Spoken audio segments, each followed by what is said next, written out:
যেহেতু যেতিয়াই দুৰ্নীতিৰ বিৰুদ্ধে মুখ্যমন্ত্ৰী গৰাকী অধিক কঠোৰ হোৱা দেখা পোৱা গ'ল তাৰ পিছতেই যিসকল ঘুষখোৰ বিষয়া আছে সেই ঘুষখোৰ বিষয়াসকলে পদ্ধতি সলনি কৰিলে। প্ৰথম কথা হ'ল আগতে কাৰ্যালয়ত এই ঘুষ লয়, কিন্তু এতিয়া ৰাস্তাত বা তেনেকুৱা ধৰণৰ হোটেলসমূহ বাছি লয়। আৰু এইখিনি মুহূৰ্তত মই দেখুৱাব বিচাৰিম হেঙেৰাবাৰীৰ মূল পথৰ সমীপতে থকা এখন সাধাৰণ হোটেল ধৃতিপ্ৰভা হোটেল। আৰু এই হোটেলখনতেই চাহ বিক্ৰী কৰা হয়, ভাত বিক্ৰী কৰা হয়। সাধাৰণভাৱে এগৰাকী মহিলাই এইসমূহ বিক্ৰী কৰে।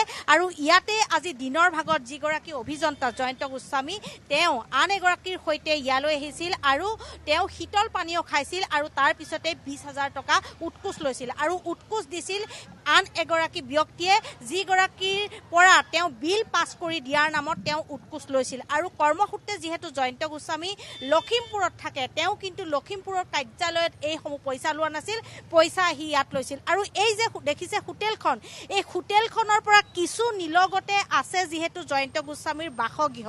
আৰু সেই বাসগৃহত এইখিনি মুহূৰ্তত যিহেতু অভিযান চলি আছে আৰু বান্দিলে টকা 500 টকাৰ বান্দিল, বহু বান্দিল ইতিমধ্যে জব্দ কৰিছে। আৰু ভিতৰ ভাগৰ আমি দৃশ্য দেখুৱাব বিচাৰিম। দুটাকৈ দল, এটা জয়ন্ত গোস্বামীৰ বাসগৃহত আছে আৰু আনটো দল এইখিনি মুহূৰ্তত আমি দেখুৱাব বিচাৰিম এই যিখন হোটেল, এই হোটেলখনৰ ভিতৰত আছে। আৰু এই হোটেলখনতেই তেওঁক জেৰা অব্যাহত ৰাখিছে আৰু যথেষ্ট সময় লাগিব, কিয়নো ঘৰৰ ভিতৰত বহু টকা ইতিমধ্যেই উদ্ধাৰ হৈছে। আৰু জানিব পৰা মতে সকলো বান্দিল 500 টকাৰ বান্দিল বহুখিনি জব্দ কৰিছে, হয়তো কোটিৰ ঘৰ চুবগৈ। আৰু যি টকা হিচাপ কৰাৰ বাবে এইখিনি মুহূৰ্তত মেচিন আনিছে। আৰু এয়া দেখিছে যে ভিতৰ ভাগত যিসকল বিষয়া, সেই বিষয়াসকলে তেওঁক সোধা পোছা কৰি আছে। কৰ্ণাৰত দেখিছে যে এখন সাধাৰণ হোটেল, বাঁহৰ বেৰেৰে নিৰ্মিত এখন হোটেল, আৰু ভিতৰৰ ভাগত তেওঁ এনেধৰণে এটা চুকত তেওঁ অতি নিলজ্জভাৱে বহি থকা দেখিবলৈ পোৱা গৈছে। এইগৰাকী হৈছে এগৰাকী PHCৰ অভিযন্তা জয়ন্ত গোস্বামী। আৰু হয়তো তেওঁ এনেধৰণে উৎকোচ লোৱাৰ বাবে লখিমপুৰৰ পৰা আহিছিল ঘৰলৈ, কৰ্মস্থলীৰ পৰা তেওঁ ঘৰলৈ আহিছিল।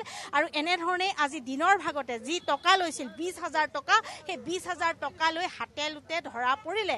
আৰু আমাৰ হাতত যি তথ্য আহি পৰিছে যে ঘৰৰ ভিতৰত অভিযান সময়ত প্ৰথম পৰ্যায়তেই ইতিমধ্যে বহুখিনি টকা 80 লাখমান টকা প্ৰথম পৰ্যায়ত তেওঁৰ ঘৰত জব্দ কৰা হৈছে। আৰু এতিয়াও 500 টকাৰ বহু বান্দিলে জব্দ কৰিছে। আৰু যি টকা হিচাপ কৰাৰ বাবে এইখিনি মুহূৰ্তত যিহেতু তালৈ মেচিন লৈ অনা হৈছে আৰু দুটাকৈ স্থানত এই ঠাইত দেখিবলৈ পাইছে যে তেখেতক জেৰা অব্যাহত ৰাখিছে। আনফালে যিহেতু ঘৰত যথেষ্টখিনি টকা পাইছে আৰু সেই টকা গণি শেষ কৰালৈকে ইতিমধ্যে সময় লাগিব। কিন্তু এইখিনিতে এটা কথা ক'ব লাগিব, যিহেতু যেতিয়াই এই ঘুষখোৰসকলৰ বিৰুদ্ধে কঠোৰ হোৱা দেখা পোৱা যায়, তাৰ পিছতো কিন্তু একাংশ চৰকাৰী বিষয়াই কিন্তু দৰমহাৰ টকাৰ বিপৰীতে এনেধৰণে উৎকোচৰ যি লোভ সেই সামৰিব পৰা নাই।